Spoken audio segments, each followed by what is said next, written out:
What you doing out in these streets, slave rule? What you doing out in these streets? What you doing out? What you doing out? What you doing out in these streets? What you doing out in these streets, slave rule? We in these streets. We are live. We are live. We are live in these streets.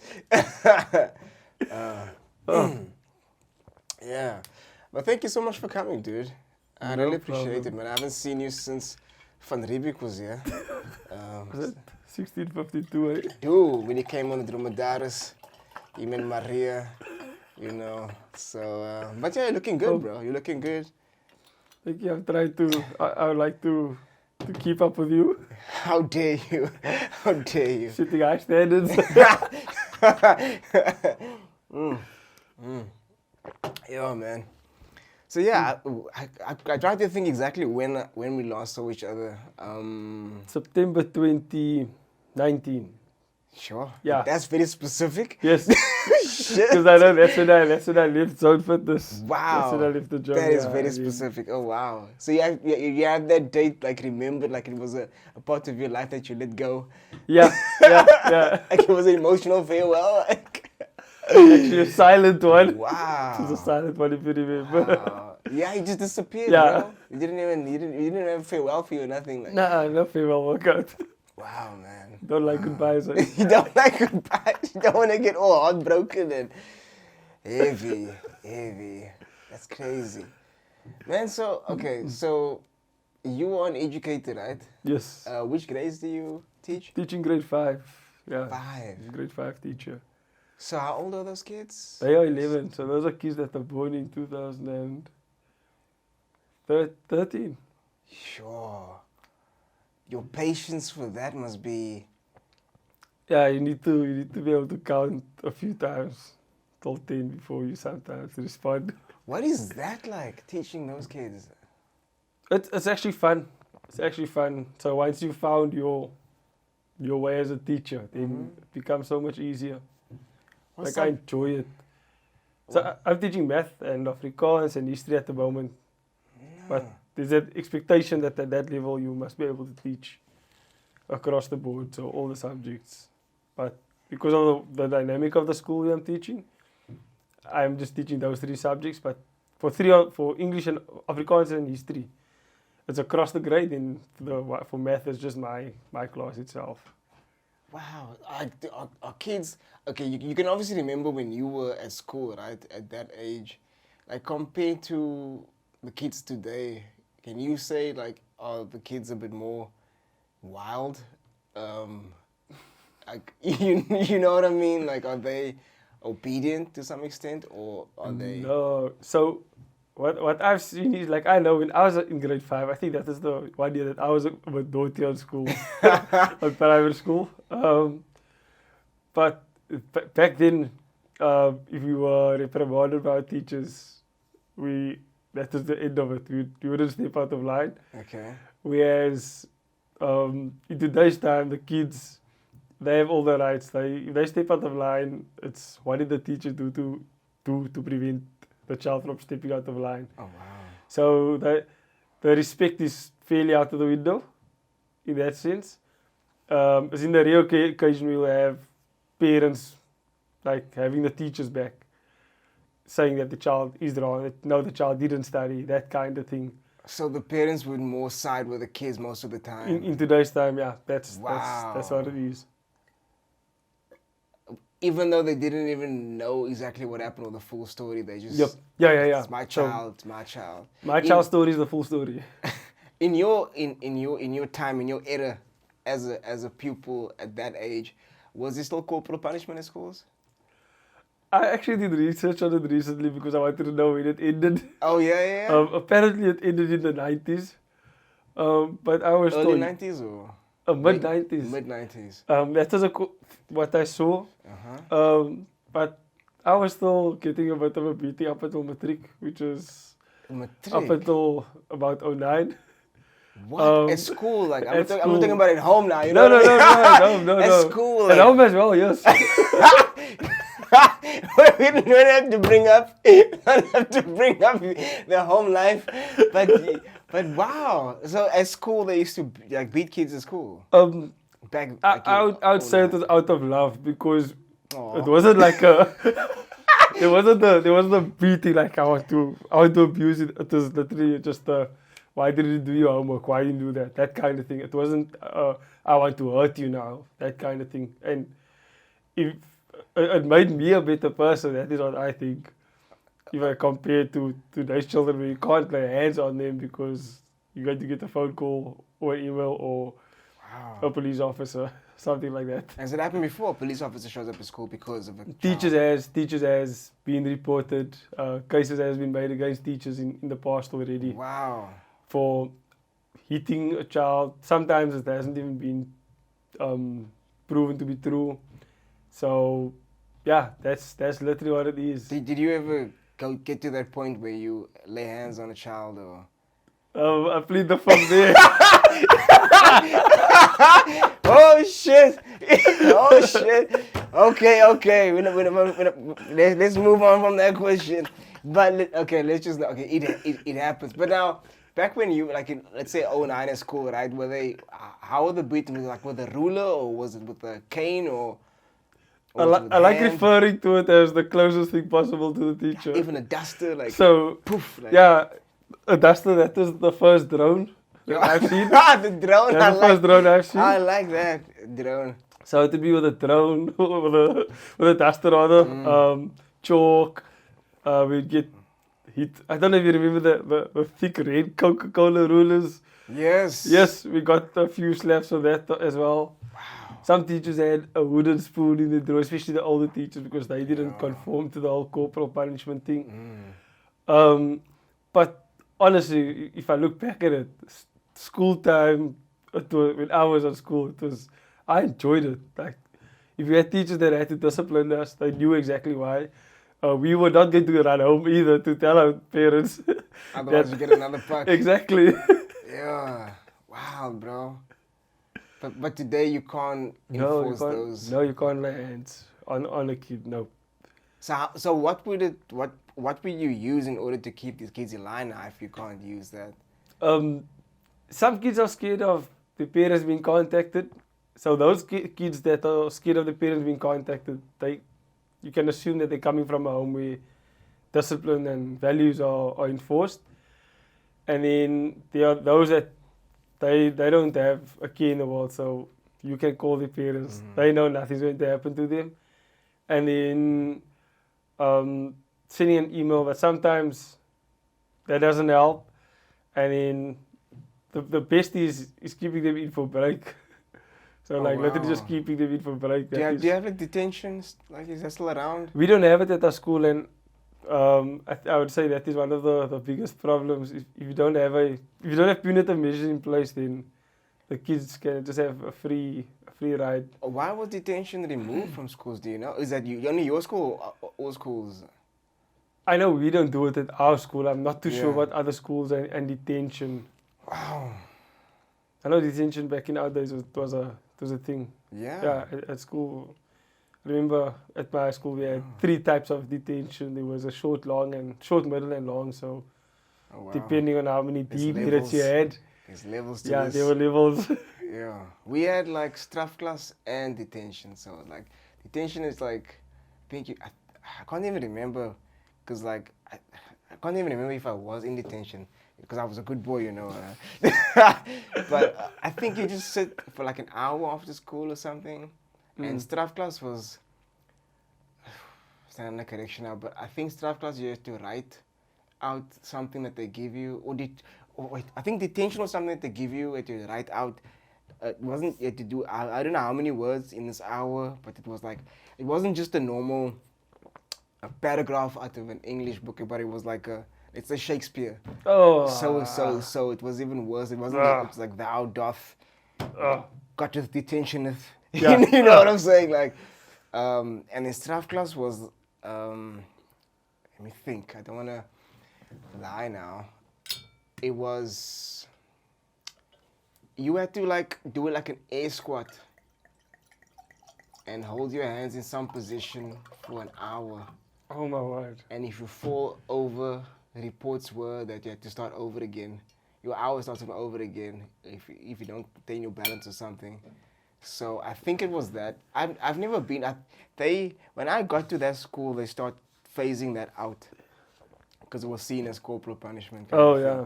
But detention is still kept around. But yeah, they definitely had measures in place if you fall out of line and that type of thing. But yeah, it's crazy, bro. It's crazy. But now, do kids have are they allowed cell phones in classes and? Luckily, at the school, there is a cell phone policy, so simple rule, no cell phones allowed. So if there are kids that bring a cell phone, I literally place responsibility on them. Excuse me. So if they bring a cell phone, I tell them, you give it to me, I'll lock it in my cupboard for the day. They can get it back at the end of the day, that kind of thing. Just to protect myself, so then I would literally also keep the key on myself for the day, because I'd be in class literally for the first 2 hours of the day, and that's it. Then I'd be in other classes in the grade for the rest of the day. So then I won't see my kids. So I won't know what's happening in the class either. So I'd lock it in the cupboards, of course. However, like I told them, that if they must come to me the day and they didn't give their cell phone to me at the start of the day, and the cell phone gets taken off, or even worse, it gets stolen by a learner or by someone, they cannot come to me to tell me, sir, my cell phone was stolen, because I'll probably laugh at them because they didn't do the job early morning. Heavy. So yeah, but with that, they need to update such kind of things in the technological world that we're living in now. Policies in general, I think. Like, and if you because I see a lot on social media where kids are recording, because like it gives you, like, whenever you see these videos of kids acting out in school, and it gives you the impression that like it's going on like that all across the board. Like, kids are so unruly. And yeah, that's just the thing. It doesn't paint a nice picture, but you get, like at my school where I currently am, the discipline issues are minimal. So that which I have told you now, that is extreme cases. Generally, you get the class that's talkative, and that's about it. You're not going to, in different areas, you always get different challenges. So in some areas, you might get gangsterism on the playgrounds, on the school grounds. Other areas, you might deal with, I was going to call them rich kids. Oh yeah. So entitled kids, that kind of thing. So each area, each school will have their own challenges. Would you you need to deal with it? Would you want to teach high school, or do you prefer these younger kids? I prefer the younger kids, because you can it's easier to make a difference there. You can still align their minds in a certain way, maybe. Whereas at high school, the kids already they really have a mind of their own. They trying to direct themselves into what they want out of life. Whereas on primary school, I think you can push learners still into a certain direction. Wow. Yeah. Again, that's my opinion, of course. Yes. This is your opinion. Unbiased opinion. Unbiased opinion. But what made you want to pursue a career in education? So job security. Okay. So I studied sport management first. Uh-huh. Then I did the postgrad in education, because I kind of felt that within the fitness industry in our province/country, there wasn't a place for permanent. You don't get real permanent jobs at companies. It's more freelance type of It's thing. more freelance and that kind of thing. Whereas I wanted something that I know is going to give me job security at the end of the day. That's why I went into the education, and I'm enjoying it actually. Really enjoying it. So sports science. What was your passion in sports science? Because obviously now you are still active in the fitness industry, but more in sports. You were a referee, right? So why did you decide to do sports science? I wanted to be a coach a rugby coach or a cricket coach because I enjoyed cricket as well. But with that, when I was studying, I realized that there wasn't a pathway that once you graduate, that you can go straight into a job that's going to cover you for the month. That the salary is going to be good enough for you to cover your bills or expenses for the month, to become independent or something. And that is why I just had to shift the focus into teaching to get something permanent. So, how would one usually get into the coaching role? And like, what avenues would you follow to get into a coaching role? Do you have to be let's say a high school teacher or an educator, and even primary school, and then you say, look, I've got sports management, I would like to coach the kids in cricket or soccer, and that's how you start your journey? Or so I think there's a couple. I would say there are two options. So maybe the one would be that if you have expertise in a certain field of a certain sports code, you can offer your expertise to a school, to a club, and or they would maybe be looking to recruit coaches for a certain sports code, and then you can go coach at the school if they of course want or need you. Whereas like as a teacher, teachers get assigned to a certain sports code at the school based on either expertise or where the need is. So if I came at the school and there were enough rugby coaches, for example, then I wouldn't have been assigned to rugby, but maybe to a different sports code where there's actually a need for manpower. And then, of course, if there's a need, then teachers would need to be upskilled to be able to coach that certain sports code at the school. So refereeing, like, how did you get involved? How did the passion for refereeing come? Did you like watch a game one day and say, "Yo, that's me"? Like, I don't even know this referee, Pierluigi Calini. The Italian footballer. Yeah, yes, one of the best refs of all time.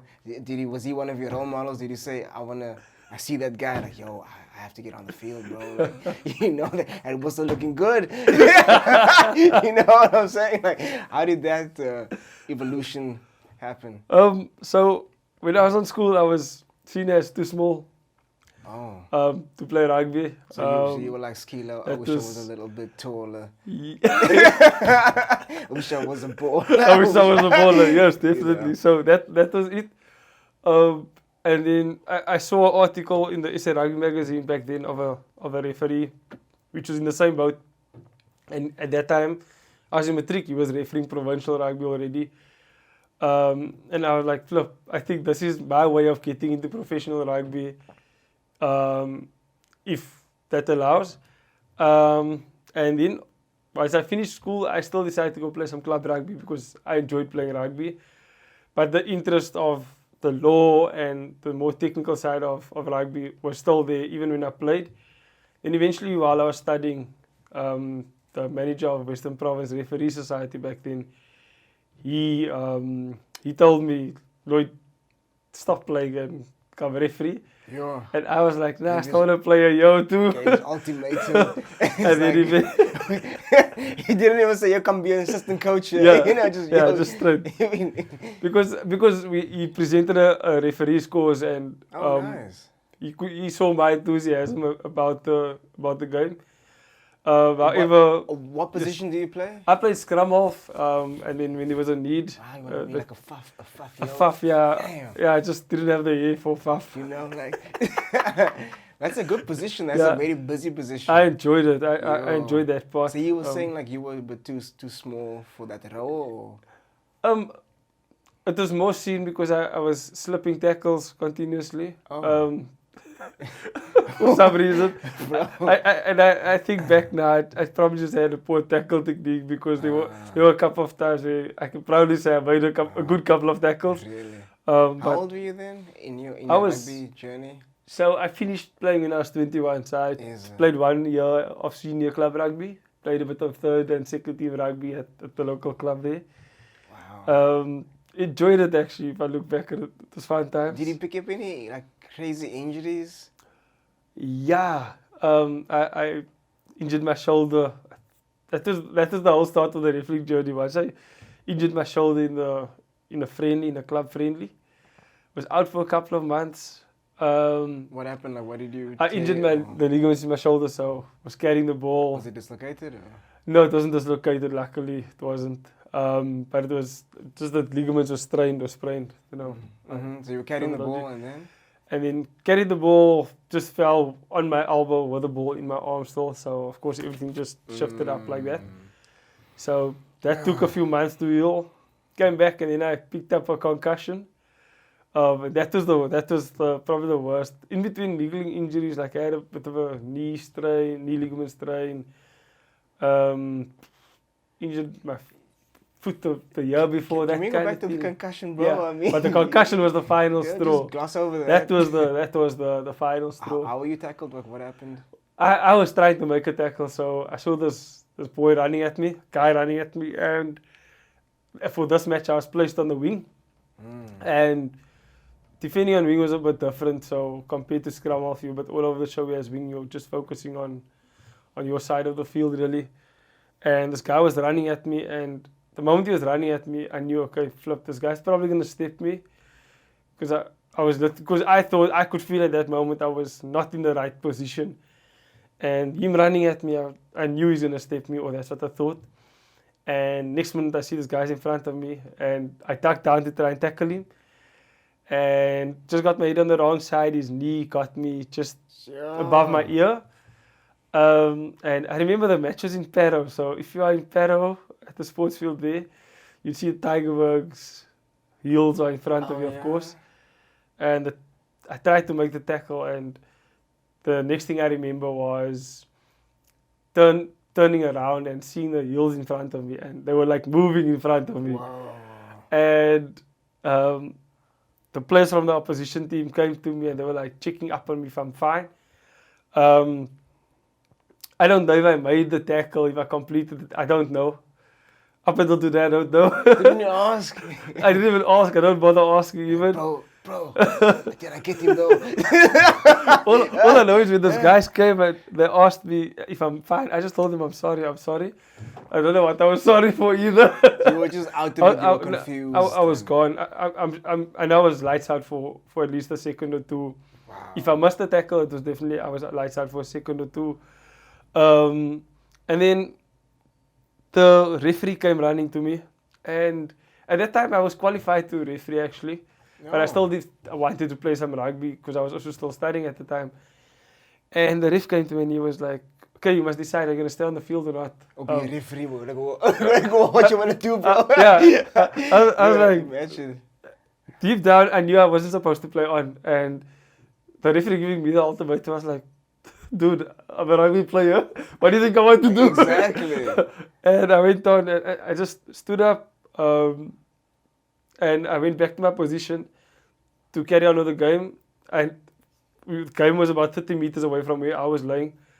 Restarted with the line out. I don't know how the ball went out. I know nothing. So, yeah, I got there to the line out, and Murphy's Law, from the line out, the opposition team gets the ball, and the guy starts running straight at me. And I'm like, I'm already out of it, and you're running out of it. And luckily, I understood a bit of defense. So, as the guy starts running at me, I backpedaled a while to buy some time. Someone else tackled him out, but by then I knew, I'm gone. A few minutes later, actually, I still got involved, made one tackle, turned over a ball, and then the coach told me I must get subbed because I must go sit bench for the second team. And I just had to make an honest decision there immediately once I got subbed. I went to the second team coach and I told him, Coach, I got a massive concussion now in the game. I cannot sit bench. And that was it. I was out for a month after that with symptoms, because the symptoms were still there. Really? Yeah, what symptoms did you experience? Mainly the headache. Just the headache was lasting for. So your brain was basically swollen. Yep, that's of course scientifically that's what happens, eh? Yes, so that's how it was, and the psychological part of it was the crazy one. So I was out for the month after the concussion, and I came back for the very last league game to play again for the third team of the club. And ball in hand, I wasn't scared. So I would take on defense with ball in hand and everything Did like you that. play scrum off last game? Yes, Okay. play scrum off as well. Okay.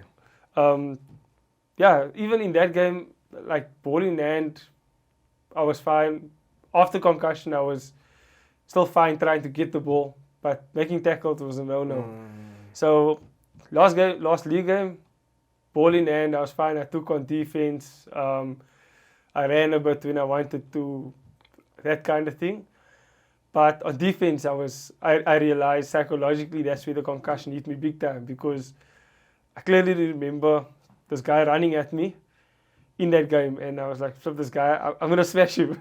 I thought, like mentally, I'm telling you, I'm gonna smash him, but my body doesn't want to drop my tackle height to actually hit him just in the waist or on the legs. Wow. Where I just took the guy's jersey and I dragged him out. And that was like a moment of truth telling me, nah, Lloyd, you gone.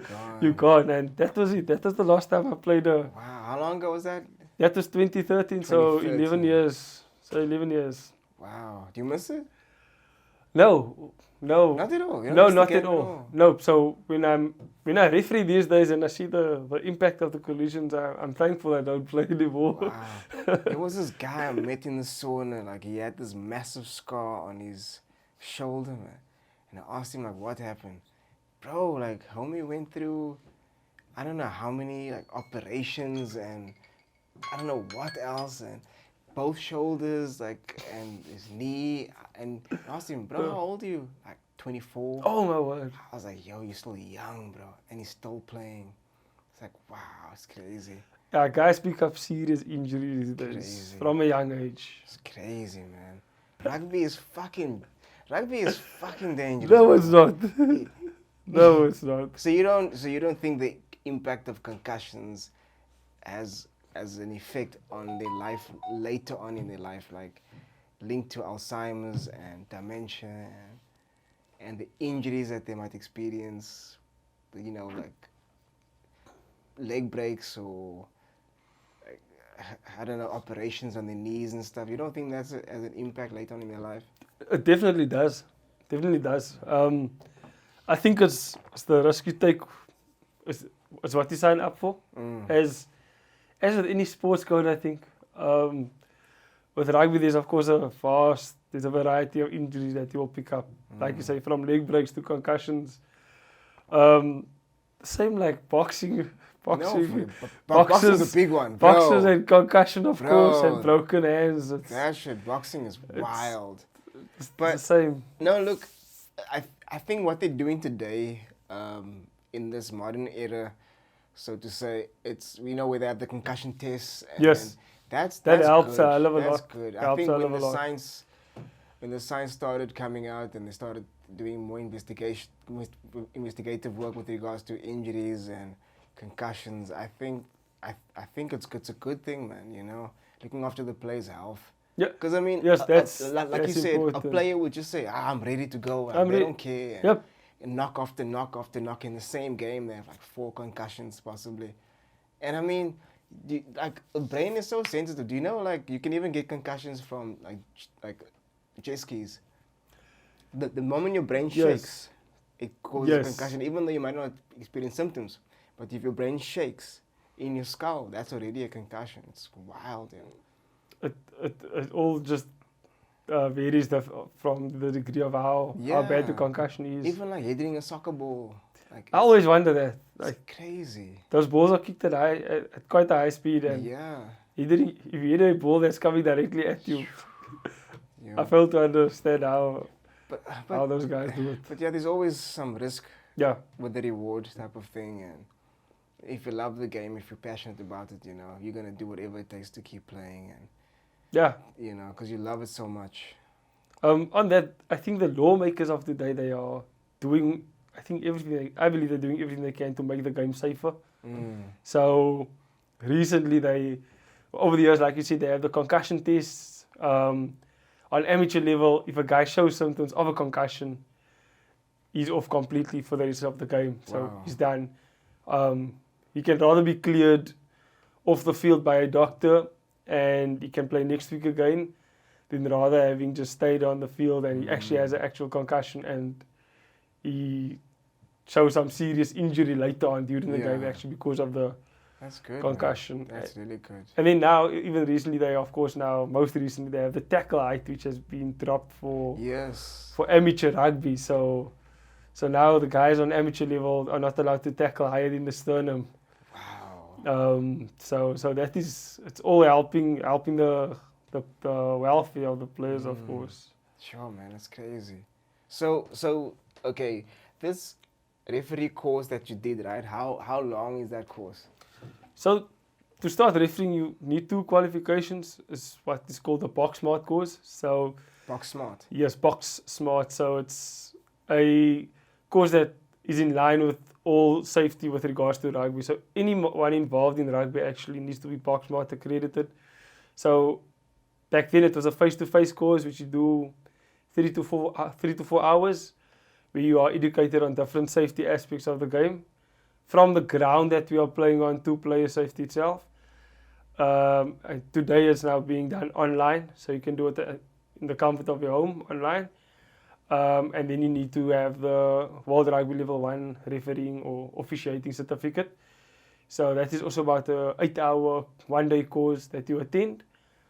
And then... There's an exam afterwards, right? No, there's no exam yet, but once you join the referee society, the Western Province Referee Society, then to start refereeing you need to write the law exam and you need to run a fitness test, of course, to get going. And you've done all of that, Yes, each season you need to do it, and throughout the season there are fitness tests just to make sure that the guys are continuously keeping fit throughout the season. What kind of fitness tests do they put you through? So we run the yo-yo test, which is similar to the bleep test or beep test. Oh, yes. The only difference is that in between each shuttle, there's a 10-second rest. So you do a 20-meter shuttle and back, and then there's a 10-second rest. But each time, so let's say after a group of a couple of shuttles, like the bleep, the time decreases between shuttles. And it's the same with the yo-yo test. So that's the one test. Then the other test that is being done at higher levels is called the Bronco test. So that is, it's like suicides. So you do a 20-meter shuttle and back, 40 meters and back, 60 meters and back. You do 5 sets of that continuously, no stopping. And the standard is, the acceptable standard is doing that under 5 minutes and 30 seconds. At an elite level, you must be under 5 minutes. It equals to 1.2 Ks. So it sounds, for someone that runs, if you run 1.2 Ks in a straight line, it's easy stuff. But once you must do it on a field and you must accelerate and decelerate. Yeah, decelerate, yeah. Each time it becomes a bit of a challenge. And you've done that test as well? Yes. So it eats you quite a bit. Yeah. But it's good. It's a good measuring stick for yourself. Hectic, bro. Yeah. Hectic. But it's good that they keep this test like an annual test. They keep you on your toes. No, we have to, because also with the way the rules of the game are now, with the laws of the game, it's encouraged to make the game faster. So referees need to be fitted to keep up with the game. How many kilometers do you run in a game on average? Do you keep track of that? Yeah, I try to keep track. So on average, you do about 6 kilometers a game. Wow. All depends, of course, on the tempo and the style of play. So most recently on Monday evening, even though it was raining, I managed to do close to 6.5 Ks during the game. Wow. And then for games where guys are just running all around, especially on a dry day, you can rack up 7 to 8 kilos in the game easily. Wow. Do you ever get, did you ever get like injured in the game? Like you pull a hand, you're like, oh, hold on, guys, like, you know, time out. I've had my fair share. Really? Yes. What happened? That's kind of funny. It must be embarrassing. Yo, guy, what? Let's check. So, let's check, 2017, I was refereeing at a school match in George. And, let's see, late in the first half, there was a turnover ball, I remember, or a player broke away, but got me by surprise. And I was on the back foot, as it broke away, I realized, hey, but this boy's gone. And I had to put my foot down. And as I pulled away, just felt the sniper shoot me in my hamstring. Wow. Yeah, so he got me there, tore my hamstring. Damn. I was out for a month. Sheesh. It happened just before halftime and So halftime. wait, so is he a substitute for a referee? Luckily- do they come with a stretcher and like they put the board up like number 9 for No, nothing like that. like, There was a substitute referee available, luckily. So yeah. the timing of the injury, I guess it was good. It was a minute before halftime, so Okay. I could just hop around on my one leg for that last minute. Sheesh. Halftime, I went to the performance review and I told him, listen, I tore my hamstring. Yeah. We need someone immediately. Luckily, just before the second half kicked off, a different referee came and he took over the rest of the game. Sheesh. So yeah, that was a bit disappointing because we were on tour, of course, in George. Oh, It was That's it was not- only the second day, and there was still a one more day to referee. So my tournament was done, which was disappointing. Could you stay there for? Yeah, because the performance reviewer and another referee drove together. Okay. So Because normally, they send you back home. no. We're not on that elite level yet, so you can sit down. It's like, homie, you gotta go. No, luckily I could stay the last 2-3 days. Wow. So that was a bit frustrating watching from the sidelines. So that's the first injury I picked up actually. The second one, it wasn't an injury if I can put it like that, but I had to leave the game. So last year, I'll never forget it. I never had an off season last year, or pre-season, because I was actually injured, struggled with tendonitis, and in both knees. Damn. So How did that happen? Because of refereeing? refereeing and just a heavy training load, non-stop, no balance in terms of recovery. I wasn't focused on the recovering side and resting. So overload training, overload, that kind of thing. And I never get the physio cleared me to start refereeing again. Of course, I had to increase my load gradually to get up to fitness, to get my fitness levels up. Got cleared, I'll never get it, got cleared the Wednesday by the physio. The Thursday I was an assistant referee for a match. And then the Saturday, I refereed a match. It was my first match in a month. Refereed the match, and late in the school match I could feel that I'm starting to cramp up a bit. After that match I was an assistant referee still to a provincial under-20 match as well. And then later that afternoon I had to referee a club match. And during the club match, I knew I wasn't going to finish the club match because my fitness was nowhere. And I was cramping up during the first half already. And early in the second half, both calves just pulled simultaneously. Oh, gosh. They just pulled. So throughout the first half, my hamstring Calves, wanted to bro. pull. Both hamstrings they were pulling, but Yeah. wasn't to the extent where I couldn't run. But early in the second half, when both calves pulled, I couldn't move. I was gone. Yeah. And then the assistant referee, he took over the rest of the game, the last 20. Calves. So that was horrible. You Luckily, know, did you know Yeah. they say your calves are your second heart? serious. Yeah, they say. What's the logic behind that? It's like your heart pumps blood to the rest of to your entire body, to the brain. But when it gets down to your legs and your feet, right, the calves are responsible to push the blood back up. So that's why they say you have to have strong, good calves. Okay. To help the blood. To help with blood flow. Yeah, it's wild. Okay. It's wild. Yeah. I've learned something now. Yeah, I went down this rabbit hole the other So- day because I saw this video, this lady talking about it, and then it can't be true, man. So I typed it in and I went down this rabbit hole on Google, and I was like, whoa, that's actually true. It's quite important. Your calves are quite important for. I know there's a blood flow. massive vein running down behind the Yeah, calf you that even notice it? supplies, Yeah, thick ass supplies vein. it supplies the blood flow back to it's the back to the wild. heart. So you gotta train your calves, bro. Yeah.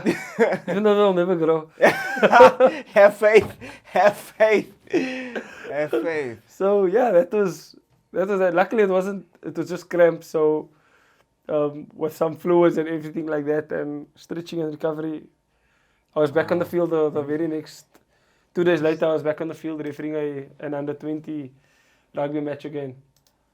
Sheesh. But okay, how did the passion for refereeing start though? Yes, the coach told you, okay, bro, it's time to quit your rugby career. It's time to referee now. But what made you say, okay, I'm gonna listen to this guy? Do I actually enjoy the refereeing, or what? Like, what happened? It was one of that where I wanted to stay involved in the game because I left rugby. I was out of rugby for a complete year, so I never refereed, I never played, I did nothing.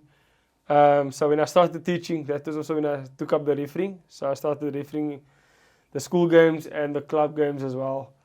So yeah, that was it. Do you like being the authoritative figure and say, hey, hey, hey? No, I never looked at it like that actually. Yeah, yellow card. Like, what did I do? Because you look at me like, No, you know what I'm saying? To me, it was about running around on the field because, of course, part of my passion, one of my passions is, of course, fitness. So staying fit and watching rugby is my other passion. So just being able to combine the two and running around and watching guys play.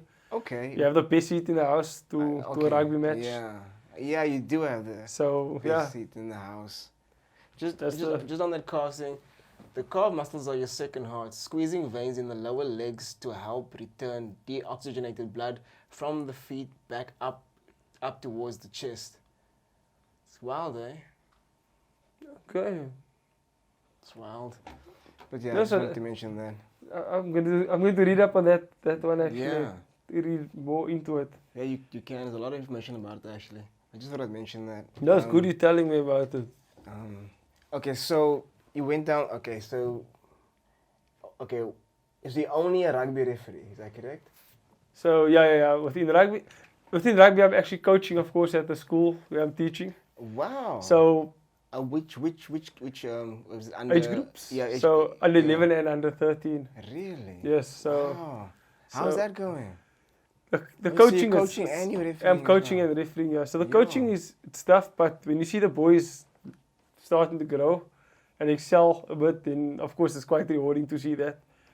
And being on both sides of the fence with coaching and refereeing, I get to see the game in a different way actually, and that helps a hell of a lot. So watching a game where my boys are playing, and seeing what the referee is blowing, it helps me to communicate better to my boys. So if I see the referee is refereeing a certain way, I can tell my boys, listen, this is what's happening. Let's respect.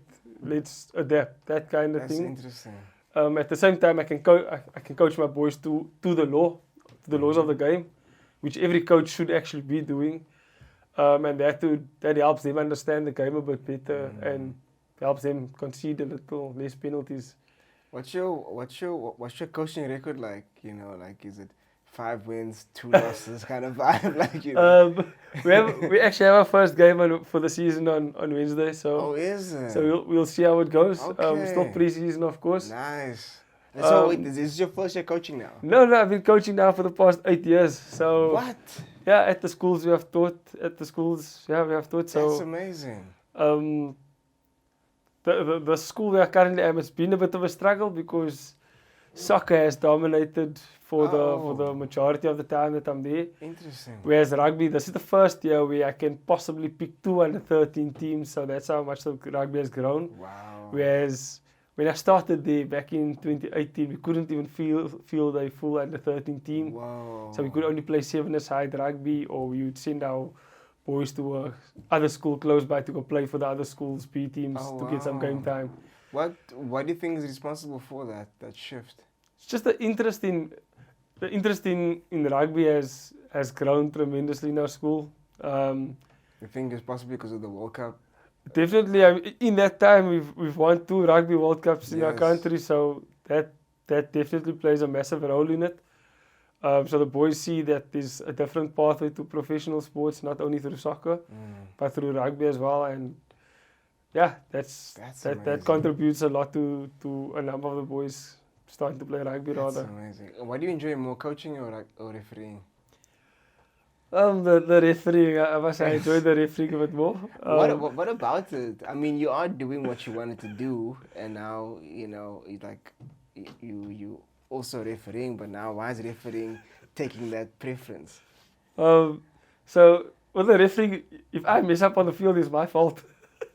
Whereas Yeah. if the boys lose on the field, it could be their fault or my fault. So Okay. I guess when I'm refereeing, I'm a bit more in charge of what can go wrong or what can go right. I'm seeing a pattern over here. Like you're an educator, right? So you're a teacher, so you are the authority figure for those kids in the classroom, right?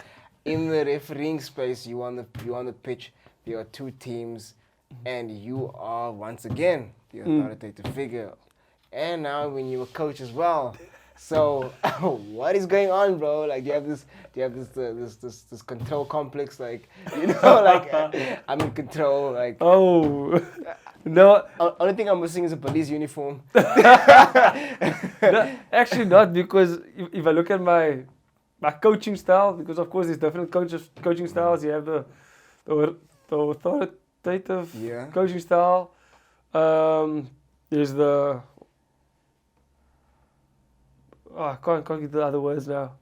But I'm the cooperative coach. So What does that mean? I come up with some kind of a game plan. I inform the boys of for me, because I'm at primary school, I'm not too focused on the results. So for me, it's just skills based, getting the boys just to pass the ball correctly, kick correctly, tackle correctly. Those to me is the basics, and then of course trying to get the game plan out there. So as a coach, I try to equip the boys so that they have options on the field. However, I try, when they are on the field, I try to speak as little as possible and just let them play the game, because that's important. So one of the coaches hey! I do shout some certain stuff on the field. Okay. That when I pick up certain things. So if I see space in a certain area, I tell them, look in that area. There's space there. Target that area. Or I say, okay, this boy here on this side, he can't tackle it well. Run down his channel. That kind of thing. So lots of the work that is done off the match day field is done by the boys. So they come up with the calls, I contribute to them coming up with it. So it's definitely not about authority. Even in the classroom itself. All right. In the classroom itself. It was just a question, bro. No, I need to explain. I think it's important. So in the classroom, I like saying that, yes, I'm the teacher, but it's our classroom. So if we do something good in our class, no one's going to say it's Mr. Hagglund doing well. They're going to say it's the grade 5E3 is doing well. If they're going to come into a naughty class, they're going to say it's 5E3 is a naughty class. If a teacher steps in there, they're going to say, oh, the grade 5E3s, it's such a well-behaved, it's such a clean classroom. It's never going to be Mr. Hagglund has such a clean classroom. So the credit would then go to the learners themselves. So that's what it's about. As a referee, if you catch on nonsense on the field as a referee, they're going to speak about you. But if you don't do anything bad in the game, if you get 90% of your calls correct, no one speaks you out, and everyone is speaking about the way the game was played, then automatically you're one side and the game has taken center stage, which is great. So are you refereeing at varsity level now? Assistant refereeing. Assisting refereeing at varsity. Yes. So there's four different varsity competitions. It's the women's, it's the men's varsity cup, men's varsity shield, and then the men's under 20s. So I'm refereeing in the under 20s competition and then assisting at the other 2 or 3 competitions. Under 20. Yes, the under 20s I refereed recently now on Monday. And then I was assistant referee for the seniors after that. Oh, okay. At varsity level, do they have TMOs? It depends if it's televised. So if it's televised, that like on live on SuperSport, there's a TMO. So only if it's televised, then they have TMOs. Yeah, then they have TMO. Interesting. What is your take on TMOs? Do you think it's messing up the game, or do you think it's helping the game? Because a lot of people are saying like, no, we're relying too much on technology, and we should let the game just flow, and the referee's call should just be the final call. Like, what do you think? We can't let go of a TMO. I think that the TMO gives us vital information that ultimately can sometimes change the result of matches. There are ever times where the TMO needs to allow the referee to referee the game. I almost want to say the referee misses a certain thing. The TMO shouldn't be getting involved in something that's irrelevant, if I can put it like that. So, yeah. However, in my general opinion, I think within the game of rugby, I think the TMO is doing a great job.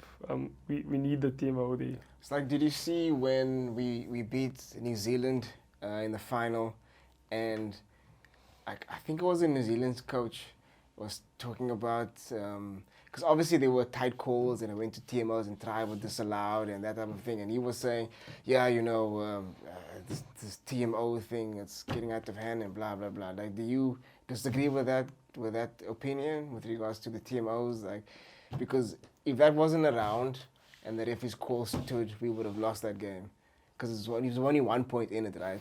So what would you think? I mean, it's probably hard to remove your patriotism. Yes. But as a referee, if you can just focus on that headspace, you were referee, and would you say that was a good call? It was refereed well? According to, let's say that when coaches, or when a team loses, especially by such small margins, then it's easy to point fingers. If you look at any coach that loses, they would immediately point fingers maybe to the referee, to the TMO, but you won't get that from a winning coach. So a winning coach would be happy that he won.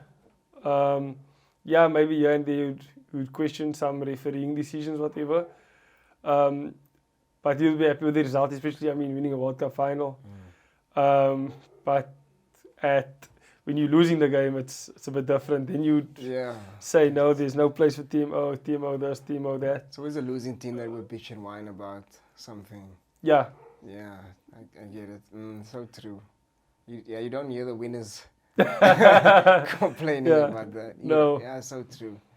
Because if the shoe was on the other foot, then they would never have been saying. I'm 100% sure of that. So again, patriotism aside, I think if the shoe was on the other foot, the South Africans would have probably still been moaning. Yeah. Till kingdom come. Yeah. And even the fans as well would be like, But we won, so whatever. Exactly that. Yeah, whatever. So you obviously had this progression, right, of your refereeing career. So now you at varsity, you officiate under 20s, right? Yes. But at varsity, you were assistant referee, right? Yes. So you obviously would like to officiate a game as the actual referee on the field, right? Yeah. And then from there, would you like to go to provincial level and climb in that way? Yes, definitely. Yeah. What does it mean to you to referee a game, like to be involved in a game, and in that space? I think it's something quite special. So, like being an assistant referee, it's of course you have a job to do. So when you're doing it at varsity level, I think sometimes you can take it for granted actually, but it's top rugby, it's good rugby. And then we also fortunate enough here in Western Province to be assistant referees to provincial matches as well. Oh really? So that's quite nice, quite special as well. That's cool. Yeah. Yo. So like you would go to not Newlands anymore, but Cape Town Stadium, be an assistant referee at Cape Town Stadium. That's wild. So it's quite cool actually, cool experience. You get to see all the players like up front, and it's crazy. Yeah, I think when you initially the first time when you do it, you need to remind yourself that you have to work. You not yet to get starstruck in front of players that you were watching on TV the other day. Yeah, what's that like? I mean, now it's like your favorite player or your third favorite player. Then you must call like a call against him and make a call against him, and it's like, I don't know, like, I love you, but you know, like, yeah. I think, to be honest, club rugby preps you for that, because when you referee at club rugby, you referee guys that you know. Sometimes you know them from childhood. So and then sometimes you maybe like you've played with, like I've played at Girls River Rugby Club. So some guys that are playing there today, they were my teammates, they were maybe my captain, that kind of thing. So you get put into tight situations with those players that you know on a different level as well. So when you go to a higher level, it kind of preps you for that, for those situations as well, where no matter, even though you a Western Province boykie, you need to make calls against them, because that's what the law states, that if they offend a certain law. Are you allowed to like take like photos with them afterwards, like, or is that gonna be seen as you know, maybe it's some sort of bias? No, I don't think so. I think you're allowed to take photos. I want to say I don't think there's anything that prevents me from taking photos, rather. Have you done so? I've asked. You could plead the fifth if you want to. No. I've actually asked a couple of players here and there for photos. Maybe on the rare occasion. So like guys that are based overseas. So a few years ago, I think it was quite cool. I asked for this photo. So the Crusaders was in Cape Town in 2019. Oh wow! It was the last time they were actually here. I didn't know it would be the last time. So I was coming out to the referee's dressing room because I did duty for the match before that, and their dressing room was next to ours. And as I came out, the fly-half was there, and the captain of Crusaders was there at the time. He didn't play in the match, but he was running water for the match. So I was like, flip, I've never seen these guys ever. And the captain retired from Test Rugby that year. So I was like, flip, I want to take a photo of with this guy. So I got 2 photos there. And then last year, took a photo with one of the English props when he came down to play a club match for his club when they played on Cape Town Stadium. Wow. I actually just asked for the photo because he's just a big rugby personality. So I thought, I don't think I'll see this guy soon, if ever again. So why not take the shot? So yeah. Were you like, nah, this is for my sister, bro? Like, No, it was for me. I didn't have to tell you who it was. No, that's good. That's good. you know, some guys are out here fronting. That's heavy, man. Like, what are some of the challenges like referees face on the field and off the field? Do people or players and coaches complain about how you officiate some of the games, some of the calls you make, and then they go in front of a board and you have to explain or go to a hearing, that type of thing? Or so the moment you asked that question, the first word that popped up in my mind is abuse. Because abuse. So that's been going on for years. Referee abuse, verbal abuse, and in some cases physical abuse as well. From players and spectators. Really? So yeah, coaches and players and spectators, sometimes of course the emotions get the better of them, and they disagree with the referee decisions, and they verbally abuse them. And sometimes on the field as a referee, you can sort it out. If there's any verbal abuse from the side, from a player's side, you can of course send him to the Sinbin or just send him off completely. And then in extreme circumstances, of course, you'd have to appear in front of a disciplinary committee, especially if you've now written a report and sent it off to the union, and the defendant, if I can put it like that, pleads not guilty to a certain case or accusation, if I can put it like that, and then we'll go to disciplinary hearing and then sort it out in front of the committee. And you've had cases like that yourself? personally? So last year I had the first one ever where a player slapped me on the back of my head. Like hard or? I plead the fifth with a degree of danger there, but he slapped me, so that's the... Well, let's put it like this. Do you have a concussion? No. He definitely smacked me, so After a call you made that he was at the end of the game, so it was a massive club rugby dog, as in huge, as in two communities, or one community divided in two for the day. I refereed the match. Was difficult match to referee. And at the end of the game, the coaches of the winning team just stopped me to ask me of a certain call I made. And during that time, the opposing player from the opposing team, he came from behind, smacked me on the head, and walked away. I never reacted to it. I just saw what it was, and I was like, okay, I'm gonna write this and send it off to the union. And the player, of course, pleaded guilty. And the funny thing about it was the game was live streamed. And I looked up at the camera at the time. I was like, shot, there's a camera. Oh, so it caught it. Yeah, and this is where the funny part comes in. I came home and the very next day I watched I got to my parents' house that evening because I told my parents about it because they saw the game but they didn't see that part. And I went onto my phone and I checked the live streaming and picture quality, everything throughout the game was perfect. Oh, wow. Perfect. Yeah. Until the moment just before I get smacked.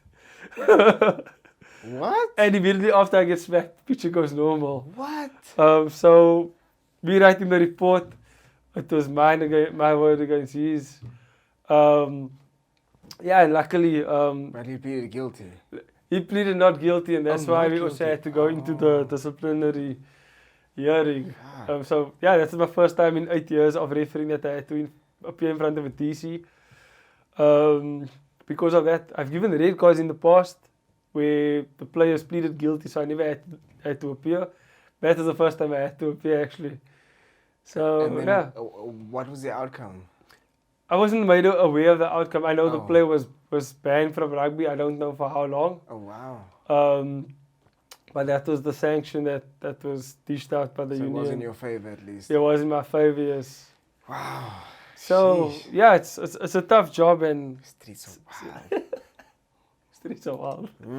It's a tough job, but I think if players know the law and the referees apply the law consistently or referee the game as it is properly, then we would have way less disagreements next to the field, on the field, and people would understand the game better.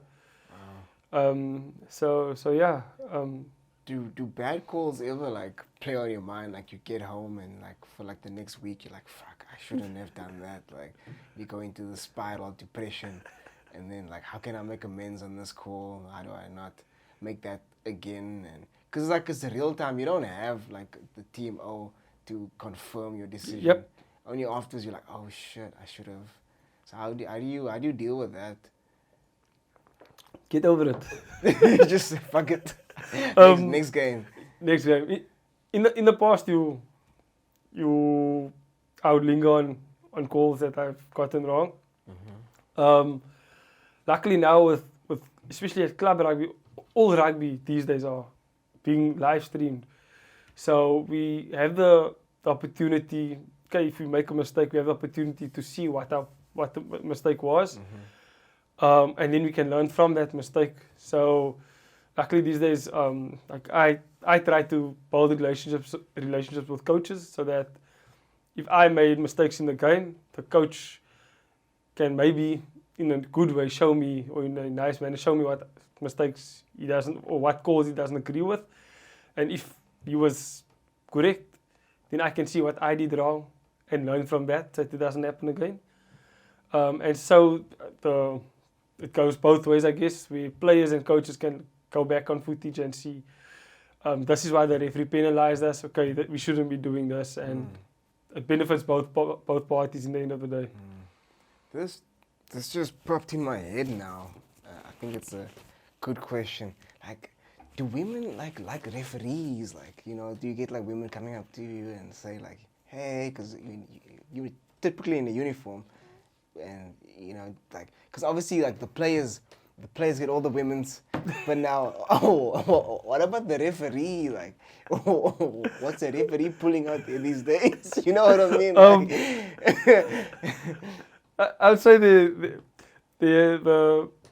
women that are, of course, looking at the referees, but I can't divulge any further, maybe. What? Like, look, these kids watching and they probably want to also be a referee. Like, you got to sell it to them. You got to be like, you know, like, I want to be a referee, but what's the perks, bro? Like, you know, sell it to me. Like, you know what I mean? Maybe on the humorous side, players maybe go play at their club venue every second Saturday. They play at a different club. So they get to see about 8 different clubs a year. Or in the season, whereas the referees are at a different club each weekend. So, what are you confirming or denying at this time? So, could you kindly be less vague? Less ambiguous? No. It's when I go to a club, I'm truly there for business. Don't you get women like, hey, referee? You know? You're always gonna get hey, Mr. Official. Yes. Hey, Mr. Outsurance, you're going to get those comments, but yeah, wherever. Could you bring that whistle this way? Like, you know what I mean? Like, can you blow my whistle, baby? I want a date tonight, but like, bring that whistle along. You know what I mean? No. I think I need a red card. You know what I mean? Like, I've been a bad girl. Put me in the sunburn. You know what I mean? Like, that sounds like it happened before. That put me in the sunburn. No, definitely not. Okay. No. Now when it's getting to rugby club fields, club rugby fields, school rugby fields, you're going to get cheap comments, if I can put it like that, from whoever. But for me, I'm there for business. Okay, so strictly professional. You don't mix with the groupies.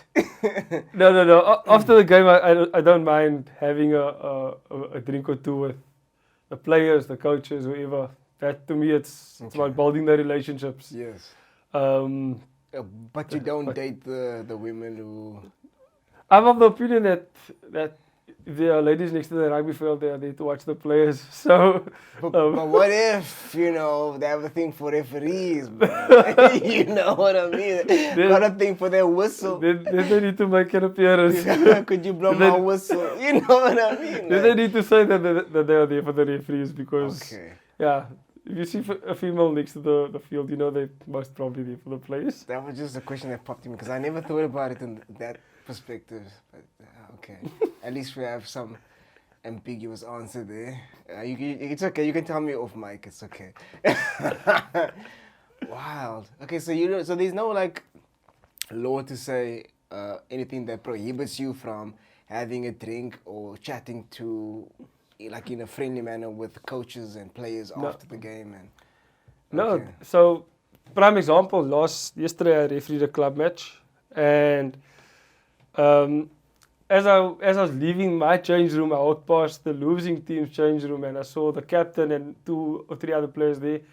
And initially I was just going to greet and say thanks for the day. And then they wanted to speak and I ended up standing for about 5 minutes and I was like, but I'm tired, I'm going to sit.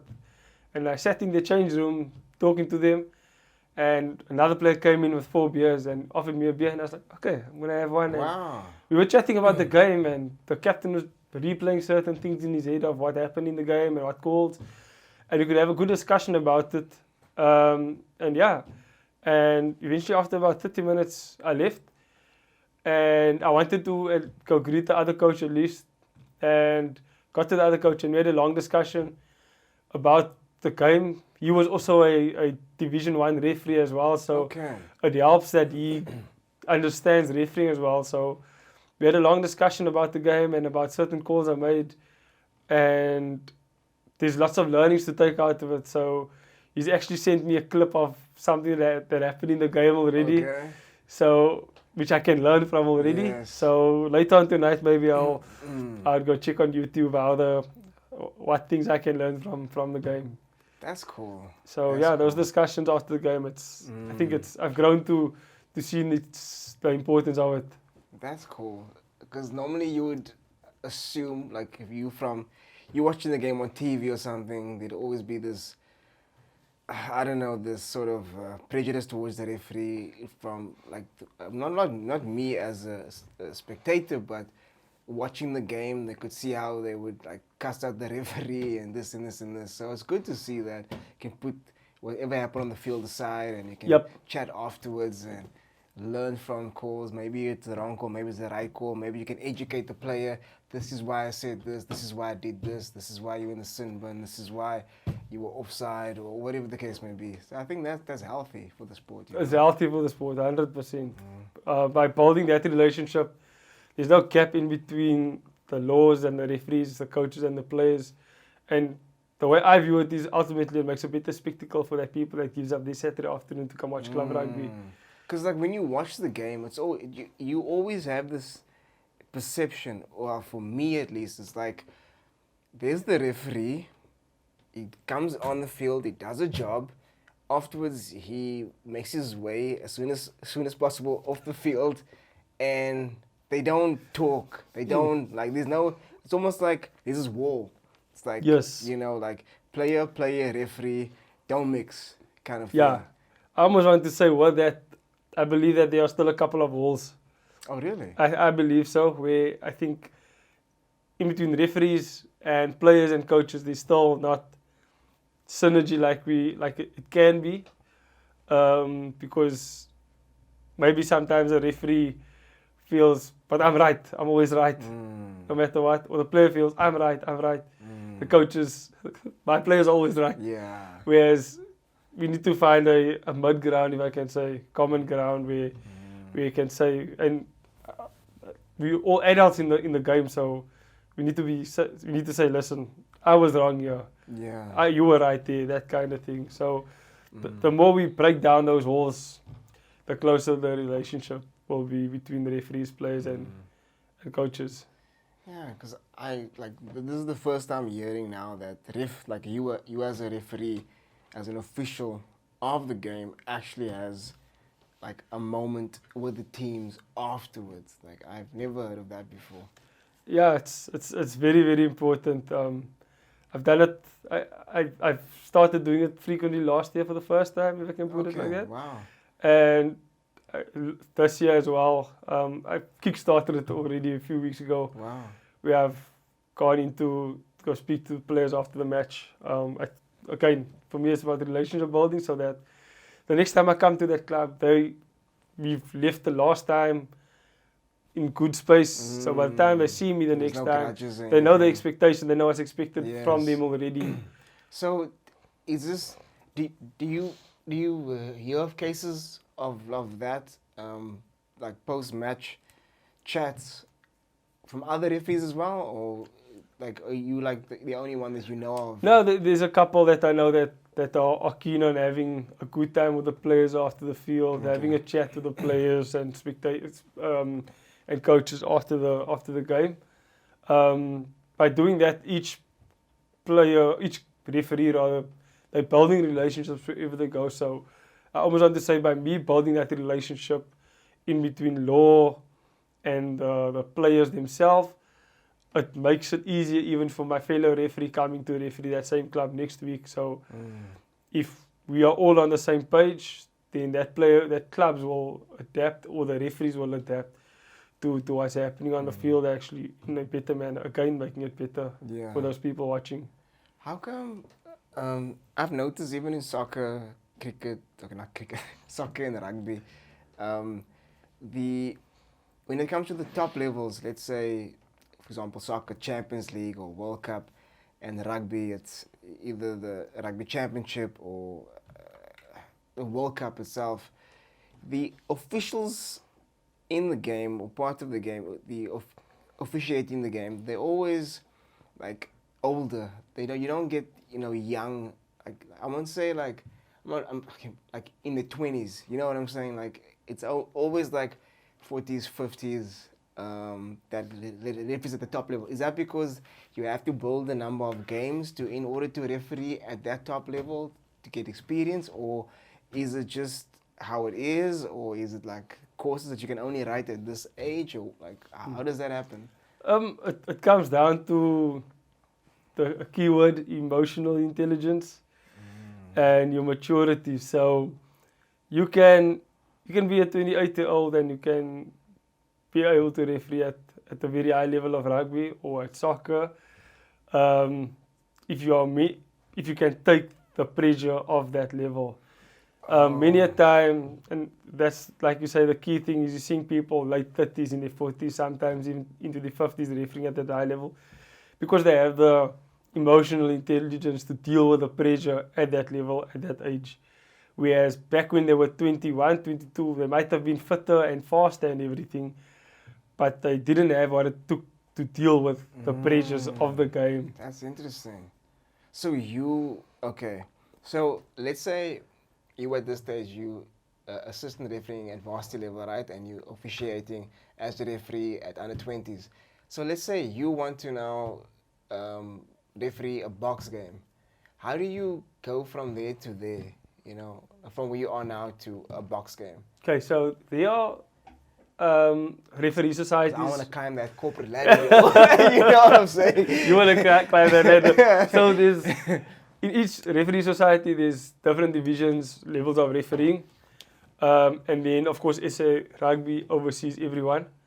There are referee coaches and selectors and performance reviewers that has a look at the referees from different referee societies, gives them opportunities to referee at provincial weeks, school provincial weeks, and then eventually, if they've performed well, then they can get promoted to a higher level, which is now known as, which is the national panel, which is the referees that are refereeing varsity cup, and the better they get, the higher they refereeing now provincial age group, senior rugby, and eventually professional club rugby, and ultimately international rugby.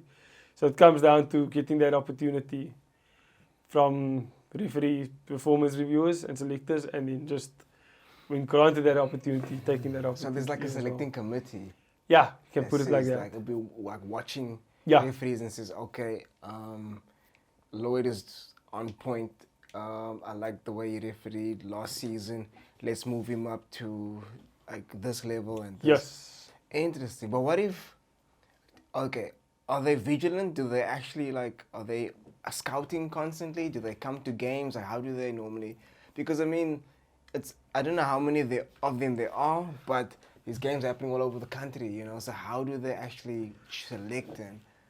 Yeah, so sometimes they would be going around to matches, and I think the cool thing about it is if there's someone next to the field, many a time you won't know that someone is there, especially if there's a referee, coach or selector. Sometimes they would come to you before the game and greet you, then you'd know that they're there.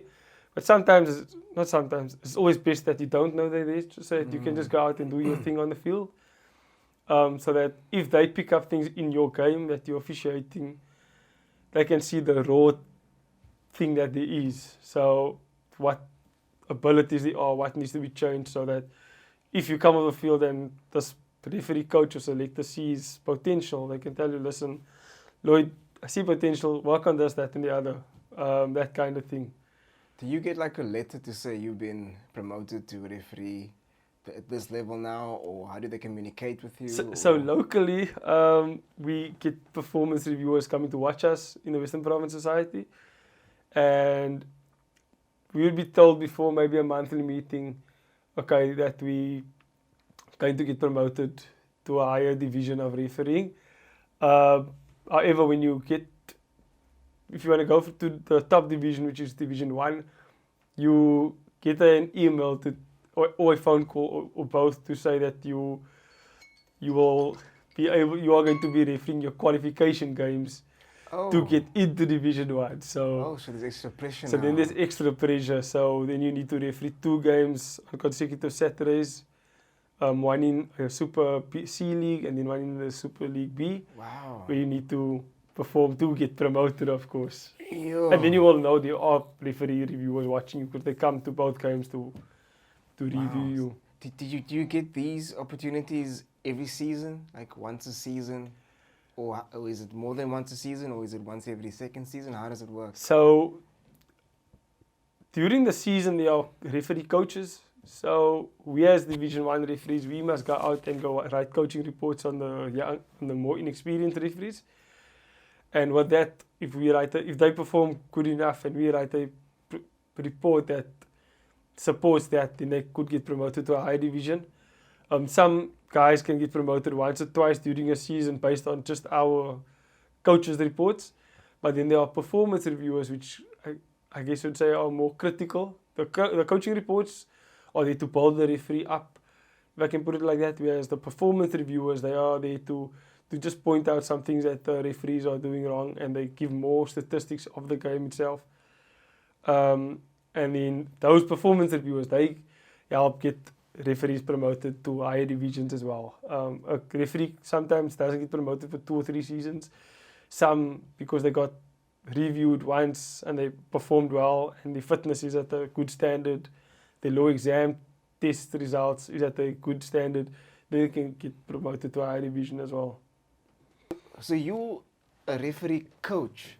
So you coach other referees? Yes. So interesting. So all of the Division 1 referees, we should be having referees that we are coaching, or within our regions, because we are made up of different regions as well, where I'm seen as the senior referee, and there I would take the lead in terms of guiding the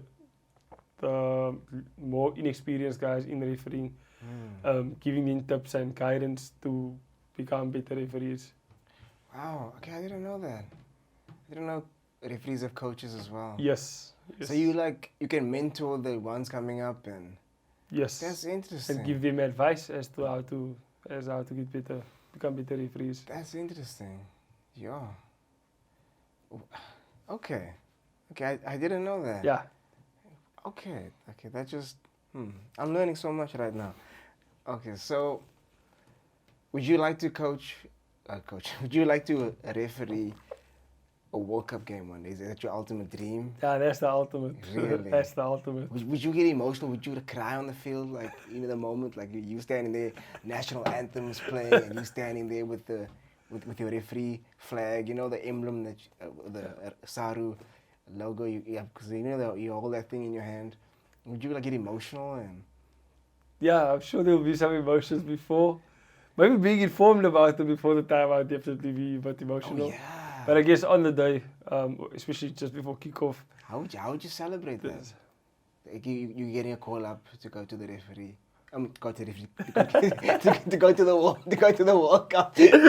Look at me talking shit. How would you celebrate? How would you celebrate that? Like just visualize getting that call, getting that email. Yeah. Like just visualize it. Just take a moment and just wow. Well, I don't know how to celebrate that one. But would you cry? Would you shed a few tears? I would be surprised if I would shed a few tears, because that's like the ultimate goal. So who's the first person you would tell? My parents, for sure. Yeah. Wow, that must be amazing. And then being on the field, just picture it, like you on the field with the players, national anthem is playing, 80,000 people in the crowd. Shouting at the referee. But this is like pre-game. Yeah. It's like pre-game. This is like that stuff you is like, sing along to the national anthem, and wow. That must be amazing. Yeah, just visualize that. Must be incredible. Yeah. Wow. And like you being from South Africa officiating a World Cup game. Wow, that would be amazing. Yeah. Yeah, man. Yeah. I'm just picturing it, bro. Like I'm not even a referee right now. And I don't intend to be one, but just picturing from your perspective what I would feel to be in that position. Must be crazy, man. Yeah. I can only imagine at the moment what it would feel like. Yeah, but that's what you should do. You should have these visualizations. No, I definitely visualize a lot of those. Oh, really? Those things. That's good, man. That's good. So, how long do you think it would take you to officiate, be not just an assistant, but to actually referee, like being the main man in charge of a provincial, like a Stormers game or like a curry cup game, Mm. because that's obviously the next Yeah, the next big thing. that's the next step. Yeah. Milestone, curry cup game, or you know, like how long you think that would take? Like what would you need to do? Would you need to like every second game, email those guys the review board? I'm about to referee the game of my life. You be able to send somebody down here to watch this. I think that's important is having the coaches on your side, so the referee coaches, of course. But also I think reviewing my own games. So like I said, I will sit later on tonight probably, watching my game, take out a few learnings from that game, and then just building on that. And I guess it's just about always staying ready. You never know when a phone call or an email will come through to tell you you're going to referee or officiate in this game or that kind of thing. So you never know when. So always just be ready. When is your last injury that you had?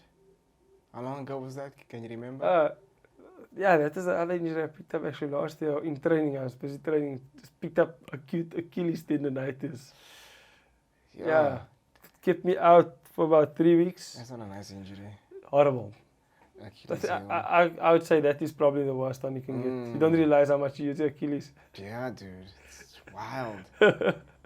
Okay, so that's what I wanted to ask you. Like, do referees like go to physios and get massages and stuff and like? I started incorporating that last year. Oh, okay. Yeah, last year I started doing that, especially because the rugby load gets quite heavy in season. Like I told you, I've refereed 3 matches this week on its own. So let's check.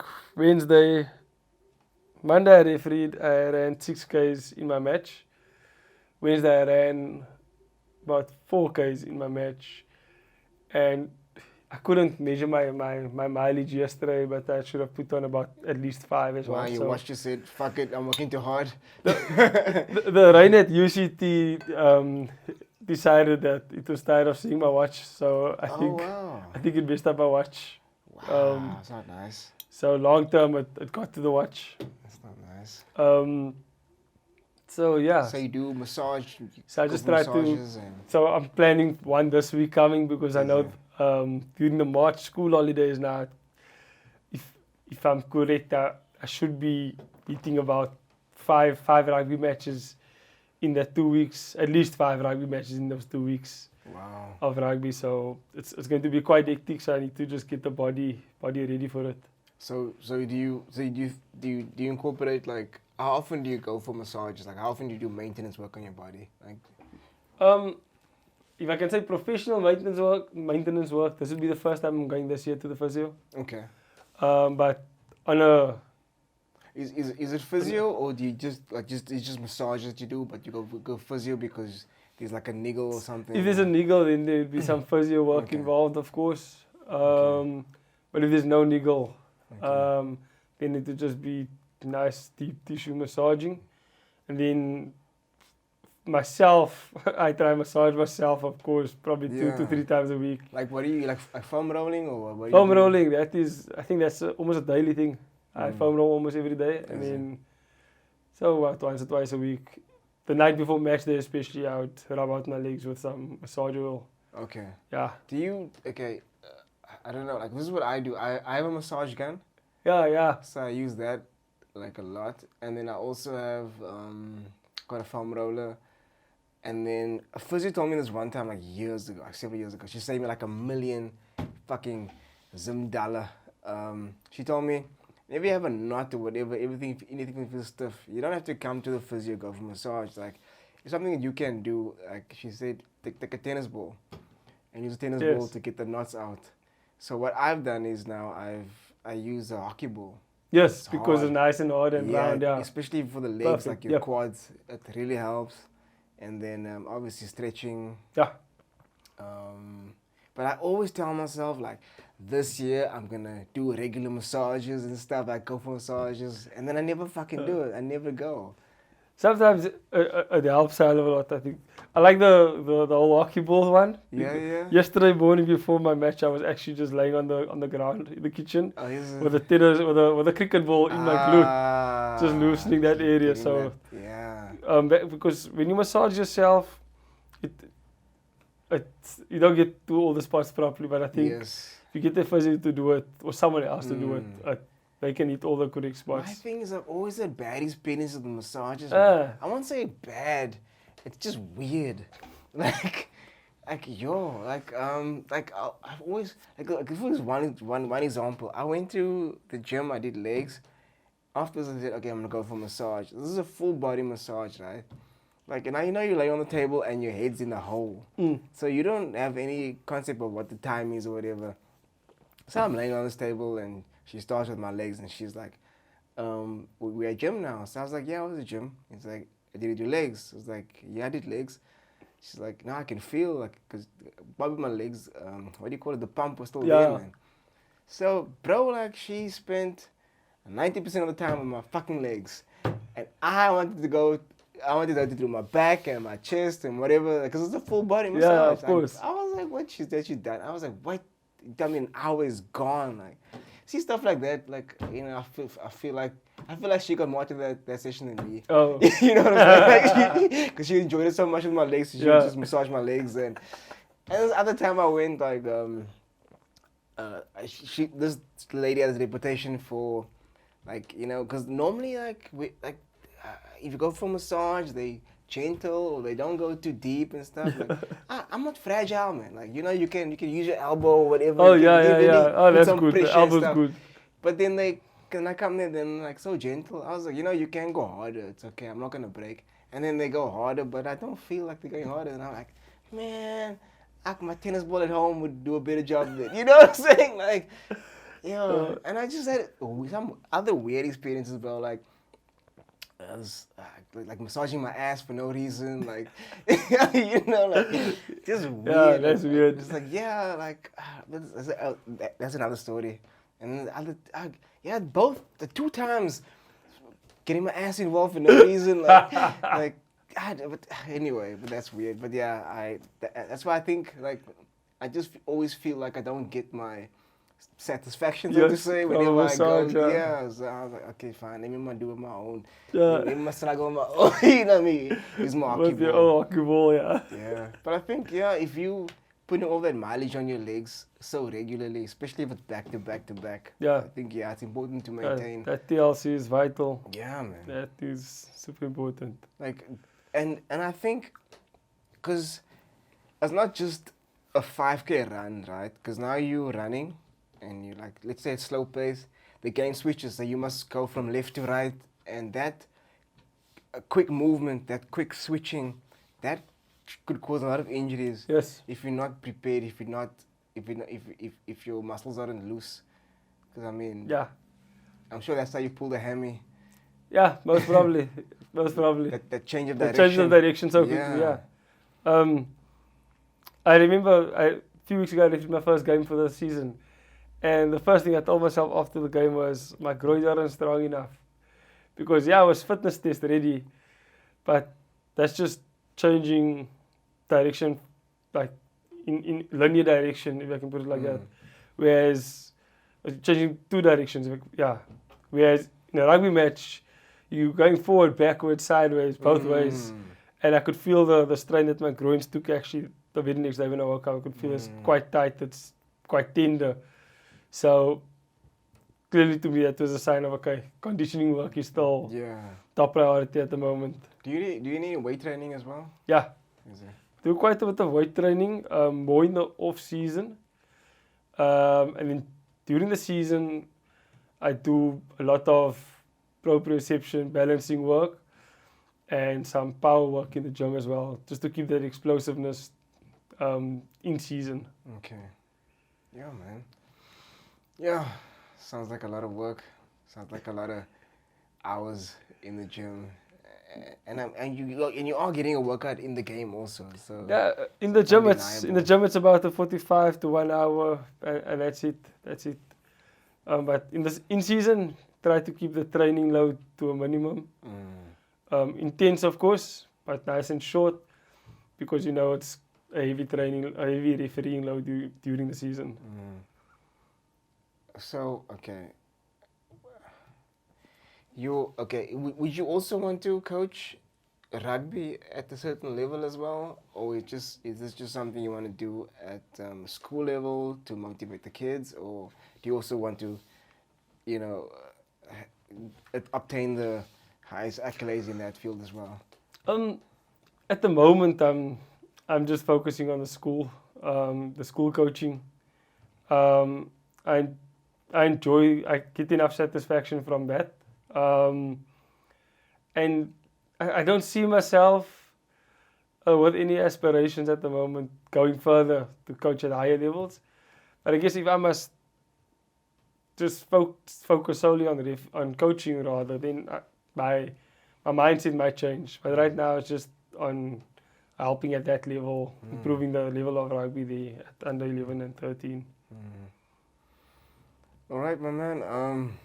Do you have any message out there for aspiring either rugby coaches, rugby players, rugby referees that wants to come up? Any message out there, any words of inspiration for anyone out there that would like to pursue a career in any of those fields, even being an educator? Like any maybe tips for kids to like, look here, we have the teachers have it hard, damn it. You better stop playing in class. You know what I mean? Like, oh, jeez. Maybe from a teaching perspective, and I'm very sure this is in every field. What you study in varsity doesn't truly reflect what's going to happen in the real workplace. In the streets. In the streets. So teaching practice and all of those stuff is quite easy compared to when you become a teacher. It's a different ball game. And you gotta accept that it's different and move on and see how you can improve your situation as a teacher when you start teaching. Then on the coaching side, I guess my philosophy of coaching at lower levels, it's skills based. I don't care about results. Truly I don't care about it. So for me, it's about teaching the boys how to pass, how to catch, how to kick, how to do those kind of things safely. The results, it's secondary. And enjoyment, of course, is vital. Then on the refereeing side, people must become referees. We need more referees. Even if you're just starting off as a junior referee, refereeing schoolboy games while you're playing some club rugby, it opens your eyes to how you see the game of rugby itself. So instead of making calls from a couch, people can come do it on the field. It will change the whole perspective of the way they view refereeing, but the game itself. Is there a shortage of referees? Yeah, there definitely is. Wow.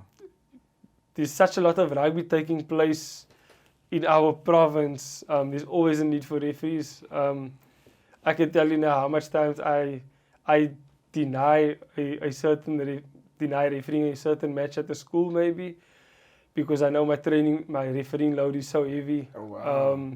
So I would just refuse to referee a certain match during the week maybe because I know the Saturday I'm refereeing back-to-back high school and club matches. So that's an opportunity when a different referee could have actually refereed that match. So shortage of referees definitely. Sheesh. Just also going back to the educator side of things, anything that parents can do to make your job easier? Oh, teach your children to be better human beings. Yo, that's deep. That's it. That's it. Cut, print, publish. Control V, done. Would you like to elaborate on that? Perhaps, or? Yeah, I can actually just elaborate. If kids come to school and they have manners, they know how to respect themselves first of all, and the people around them, then teachers can just focus on the curriculum that needs to be taught, and then that teaching of the curriculum can become of a higher quality actually, instead of having to first teach a child about manners and all of that that kind of stuff. So you find yourself having to teach the kids manners in the classroom when that should be taught at home. Yep. That's wild. Yep. Sure. That's dangerous. So it's the nature of the job, I guess. In today's time, maybe back when we were in school, it was a bit different. If we came to school, our parents taught us. We came from a home where our parents taught us this is I respect adults. There's no other way. Is there a high percentage? Because obviously you have teachers and parents meetings, right? We call PTA meetings. Yeah. We don't even still call it that, but It's just called parent meetings now, but I remember PTA meetings. Yeah. But do you see a high percentage of kids having only one parent around, or? Yeah. Really? Yes. Like when you say, can you give an estimate of how much percent? So I'd say generally in a class you'd have about 50% of the learners where there's one parent involved maybe, or there is just one parent. Yeah, there's just one parent involved. In some cases, that's oma se kind. Oh wow! And there's no parent of opa se kind. So yeah. So the opa or oma would come to the PTA meetings. Yep, they would come to PTA meetings sometimes. And you think this might be responsible for the way kids are behaving in class? Because only one parent or the oma or the opa se kind. Yeah, because there's in some cases there aren't good role models or positive role models for those kids at home, and then that's why they act out at school. But if there are positive role models, so in this case, oma is a positive role model, so that's where that's the lady they need to respect at home, because mom and dad are probably MIA. And you probably find kids saying to oma, opa, like, you're not my mother, you're not my father, so you can't tell me. That's the other side of it as well. Wow. On the flip side, you can also see that some kids understand that even though they almost a kind, they know values and respect. So I believe it's all about what is being taught at home. So whether that child is coming from a home where mom and dad is not around, if they are being taught the values that they need to succeed in life, and they apply it at school, they'll still go far. Irrespective if mom is not around or dad is not around, or if there's only one parent involved, that's irrelevant. It's about what's being taught at home. Right, my brother, let's end it there. Thank you so much for coming through. It was great seeing you again. But yeah, where can people find you if you want them to find you on social media, in the social media streets? They can find me definitely on Facebook. So Lloyd Hagglund on Facebook. The same on Instagram. There's nothing much happening really on social media. So you don't post like your rugby games and stuff like. I don't post often on social media. So you might just see a bit of a video I tried making on Instagram. That's the last post I made back in November, December last year, just as a reflection of my 2023 season. But that's about it. Wouldn't you want to like make like videos and educating people, like this is why a referee makes this call, this is like basically educating the couch potato or the couch coach, the couch coach. Yes, all of them. There's a number of them. So I know there's a guy that does it on Instagram already. So I can't get to his Instagram handle now, but he does feature quite heavily, and he has snippets in his videos of the law as it is in the law book as well. But I have played around with the idea in my head of documenting maybe just a referee diary of this is what I get up to during the day on match day. So I would love to play around with that idea of maybe just making a bit of a clip of the referee diary or referee match day. There we go. You should do it, bro. So one day when my video skills are up there. Come on, bro. So just put your phone down, record. Cuck is this? Yeah, why did I do that? All right. There you have it, my people. Lloyd, thank you so much once again for coming through. These streets appreciate your time. But yeah, thank you so much, man. I appreciate this conversation. I learned so much today. I hope the streets also learned Streets. so you can watch a game with a different perspective. And yeah, be kinder to the referee. Thanks for that, Al. It was good catching up with you, bro. Thank you so much, man. Thanks, man. Appreciate it. What you doing out in these streets, Leroy? What you doing out in these streets? What you doing out? What you doing out? What you doing out in these streets? What you doing out in these streets, Leroy? We in these streets.